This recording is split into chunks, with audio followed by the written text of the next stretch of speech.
to see it, and for sure we will. Thank you so much. Dr. Pipes. Anti-Islamic sentiments among non-Muslims are increasing in step with radical Islam. As the Islamists make progress, so do those who hate Islam. And, as has been suggested by my co-panelists, the situation gets worse. One can see this in many regions, and not just in the West. Let me name several non-Western countries where the situation has become ever more exacerbated. Nigeria, where Muslims and Christians are increasingly at odds and at war with each other, and street gangs and fighting. Mosque versus church. In Thailand, where there's a murderous Islamist insurgency at the south of the country. In Russia, where there have been acts of spectacular and hideous terrorism against the Russians by the Islamists in Russia. But I'd like to go further and take up again the subject of Europe. I think Europe is the bellwether for the West and indeed for much of the world. And there are there are three different possibilities for Europe. One is that everyone gets along and Muslims are integrated and all is well. There are no signs at this time that that happy prospect is about to take place. So there are two far less attractive prospects. One which Dr. Brook summarized as Eurabia, namely Muslims in general, Islamists in particular, taking over in Europe due to demographic trends, religious trends, and cultural trends. But there's a second alternative, which is less often pointed to, but which I think is a real one. And that is that indigenous Europeans, non-Muslim Europeans, who still constitute 95% of the continent, say no, enough. We don't accept this. We don't like this. And one can see, one can imagine, and one can see the beginnings of fascist movements, violent movements that are going to turn against the Muslims of Europe. And one can imagine a quasi-civil war taking place between existing communities of Muslims and non-Muslims in Europe. The riots in France a year and a half ago are a potential foreshadowing of such violence. So I don't know which way we'll go, and I don't think one can at this point predict which way we'll go. But events of the next 10, 15, 20 years will be decisive in determining which way Europe goes. Both ways are unpleasant, but which way Europe goes will have vital importance for the West and indeed for the whole world.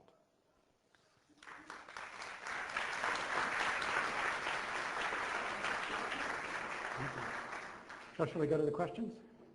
Okay, we'll do both written and oral questions. I'll start with a couple of written ones. I think there's somebody with a microphone for the people with oral questions. The question, will there be a transcript of this evening available? Yes, it'll be on ARI's Ayn Rand Institute website. It's aynrand.org. It won't be a transcript. It'll actually it will be a video recording of tonight's event. And that'll be available in a few days. Okay, question for Dr. Sultan.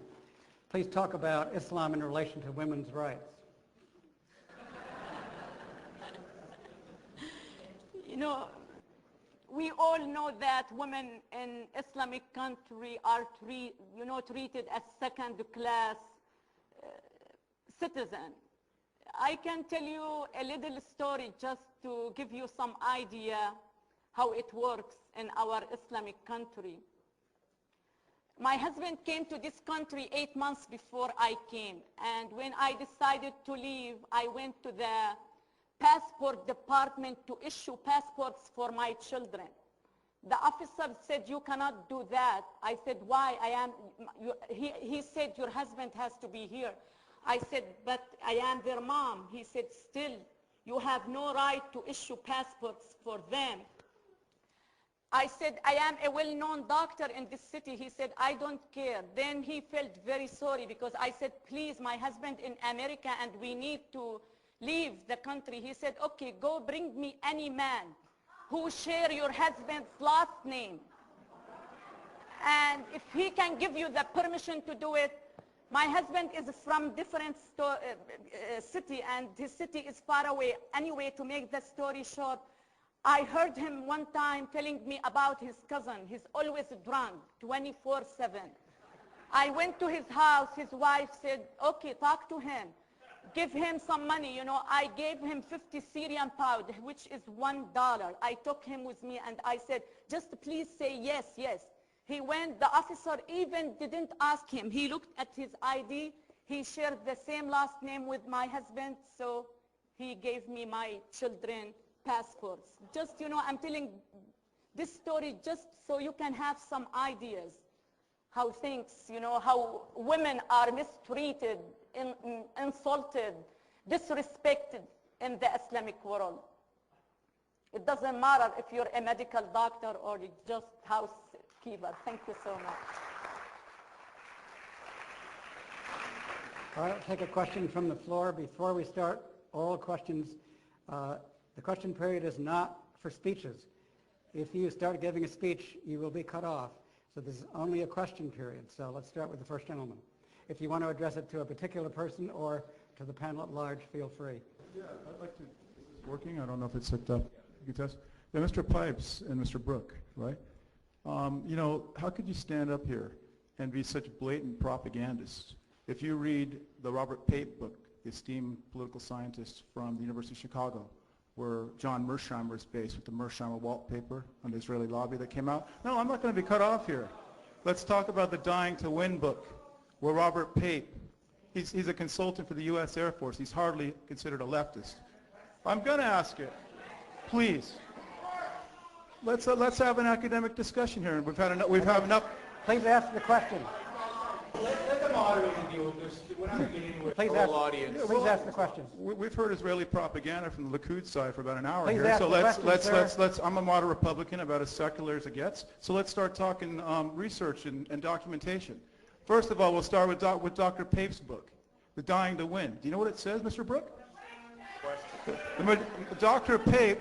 Pape's book said the majority of suicide bombers are driven by occupation of their land, not a radical ideology. Well, I'm asking the question. I'm asking a population. Have you heard of James Bamford's book? Enough. Okay. You can have all your Israeli fans.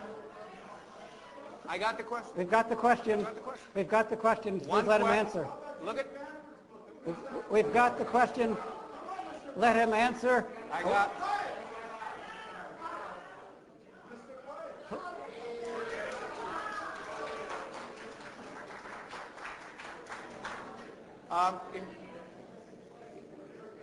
Getting scientific is easy when you mix your data with relevant and irrelevant stuff, as Pabst does in his book.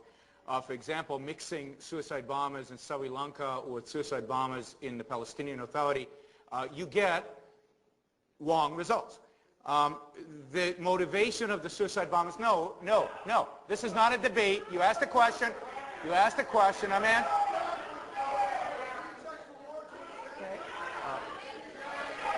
All you have to do.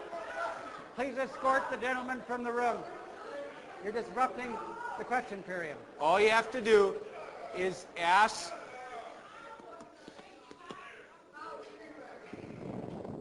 All you have to do is ask the suicide bombers and their families why they did it. They go on videotape to tell you. They're indeed quite proud of what they do, and they do it out of hatred and out of a strong sense of ideological commitment, as do their families, who sometimes, not always, but sometimes celebrate the death of the suicide bomber.